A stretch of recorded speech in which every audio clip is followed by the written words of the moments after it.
Hello friends, आज का case study है अबाउट सर्वाइकल डिस्क प्रोलैप्स। ये है मिस्टर विमल लगमे।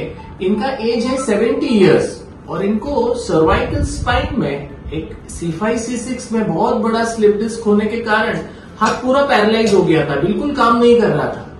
हमने 4 months ago we did a cervical spine surgery on her और आज ये फॉलोअप के लिए आई है और हाथ पूरा नॉर्मल है, पावर पूरा रिकवर हो गया और सब काम कर लेती है। पहले खाना भी नहीं खा पाती थी, हाथ उठा के रखना पड़ता था। तो इनका केस स्टडी करेंगे हम यहाँ पर। So this is her cervical spine MRI और यहाँ पर अगर आप देखेंगे तो सर्वाइकल स्पाइन में यहाँ पे C5 C6 एरिया में स्लिप डिस्क होने के कारण ये नर्व पूरी दब गई थी उनकी और जिसके कारण उनको लेफ्ट हैंड में काफी तकलीफ था।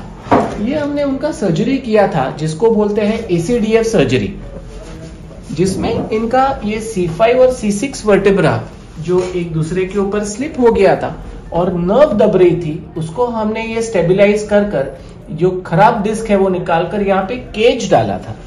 आज 3 महीने के बाद ये फॉलोअप के लिए आई है। मावशी, हात वरती करून दाखवा पूर्ण, हात घ्या पूर्ण वरती, खाली, पुढून वरती।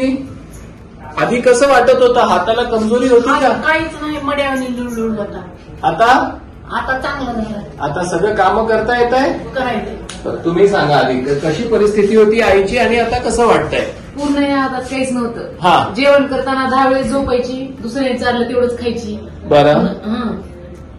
पुन्हा मग ऑपरेशन झालं, सक्सेस जशी आहे तशी विकली आम्हाला आमच्या. फायदा झाला ऑपरेशन नंतर? म्हणजे अगोदर जशी आहे तशी भेटली ऑपरेशन झाल्यापासून. आधी काहीच नव्हतं. जेवण करताना 10 वेळेस झोपायची, उठायची. अच्छा. ते काम नाही, हात नाही नसल्यासारखा होता. तुम्ही काय म्हणाल? जेव्हा पडली होती तेव्हा तिचा एवढा त्रास होत होता की तिला झोपताच येत नव्हतं, उठता येत नव्हतं. जेवण तर बिलकुल खावंसं वाटत नव्हतं. बरोबर. जेव्हा ऑपरेशन केलं त्यानंतर तिचा हळूहळू व्यवस्थित हात पूर्ण 100% तिचा काम करतोय. तिला कसलाच त्रास नाही. ऑपरेशन झाले की डाळ खिचडी खाल्ली एवढी. अरे वा.